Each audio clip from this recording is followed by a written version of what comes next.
Еліміздің терең жер қойнауларында жатқан қара алтын әлемдік нарықта үлкен сұранысқа ие. Мұнай саласы елдің индустриалды дамуында маңызды рөл атқарады. Мұнай өндіру мен өңдеу экономикамыздың негізі. Сондықтан да мұнай саласының дамуы мемлекет үшін стратегиялық түрде маңызды. Елімізде 3 мұнай өңдеу зауыты бар. Негізінен олар бензин, дизель, мазут, авиациялық отын және басқа да химиялық өнімдер өндіреді. Отандық мұнай өңдеу зауыттары ел сұранысын қамтамасыз етіп, халықаралық нарықта Қазақстанның беделін арттыруда. Атырау мұнай өңдеу зауыты. 80 жылдық тарихы бар Атырау мұнай өңдеу зауытынан бастайық. Ел ішіндегі сұраныстың 3/1 бөлігін қамтып отырған алпауыт кәсіпорын былтыр 5,5 миллион тоннадан астам мұнай өңдеді. Қазіргі таңда зауыт ашық түсті мұнай өнімдерін шығару көлемін ұлғайтуда.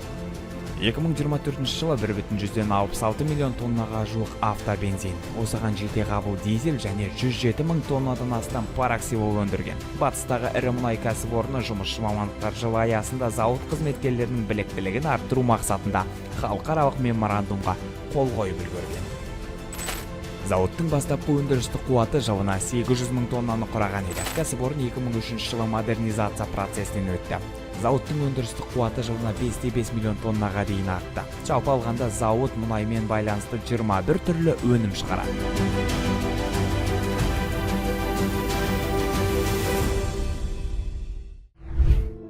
Шымкент мұнай өңдеу зауыты.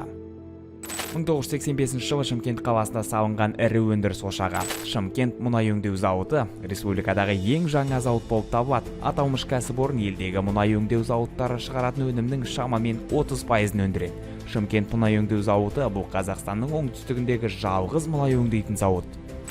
2018 жылы Шымкент мұнай өңдеу зауытын жаңғырту мен қайта құру ауқымды жобасының іске асырылуы аяқталғаннан кейін шығарылатын жанармайдың сапасы К5 стандартына дейін артып, өндірістің экологиялық қауіпсіздік деңгейі көтерілді. Зауыттың жобалық қуаты жылына 6 миллион тоннаға дейін ұлғайды.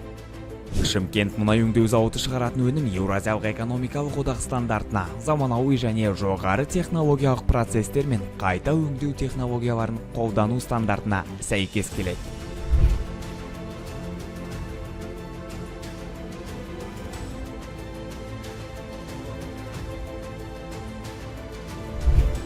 Күнделікті өмірде қолданатын бұйымдар, тұрмыстық техника, автомобиль дөңгелектері, пластик терезе және тағы басқалары. Бұлар қайдан шығады?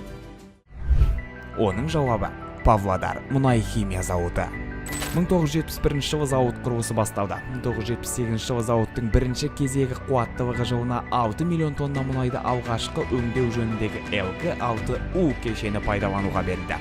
1978 жылы Дінмұхамед Ахметұлы Қонаев зауытта болып қайтты. Және Қазақстан өнеркәсібінің дамуында бұл зауыттың ерекше орын алатынын атап өтті. Мұнайды қайталап өңдеу бойынша барлық технологиялық кешендердің іске қосылуымен зауыттағы мұнай өңдеу тереңдігі 85%-ді құрады. Павлодар мұнай химия зауытының технологиялық сұлбасы мұнайдың терең өңделуін көздейді және ауыр мұнай фракцияларын ұтымды өңдеу арқылы мұнайдың тиімділігіне бағытталған. 1989 жылы Павлодарлық зауыт экспорттық импорттық жеткізілімдерді жүзеге асыра алатын болды. Бұл зауыттың болашағындағы маңызды кезең еді. Зауыттың өз заманында акционерлермен қоса атауы да бірнеше мәрте өзгерді. 1978-1994 жылдар аралығында Павлодар мұнай өңдеу зауыты деп аталса, 2013 жылдан бері Павлодар мұнай химия зауыты деп аталады.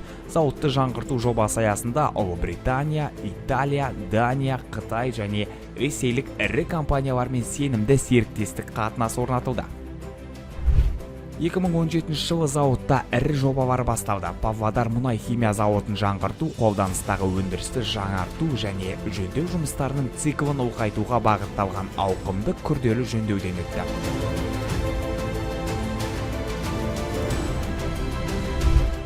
Еліміздің мұнай өңдеу зауыттары қарқынды жұмысымен әрі қажырлы еңбегімен халыққа қызмет етіп келе жатыр. Алайда өндіріс ошақтарының тозығы жетіп, қуатсызданғаны байқалады. Осы орайда Қазақстандағы мұнай өңдеу зауыттарының санын арттыру аса маңызды. Келелі кәсіпорындарды модернизациялау айрықша маңызға ие. Себебі Қазақстанның мұнай саласы болашақта да экономикалық өсім мен тұрақтылықтың негізі болып қала бермек.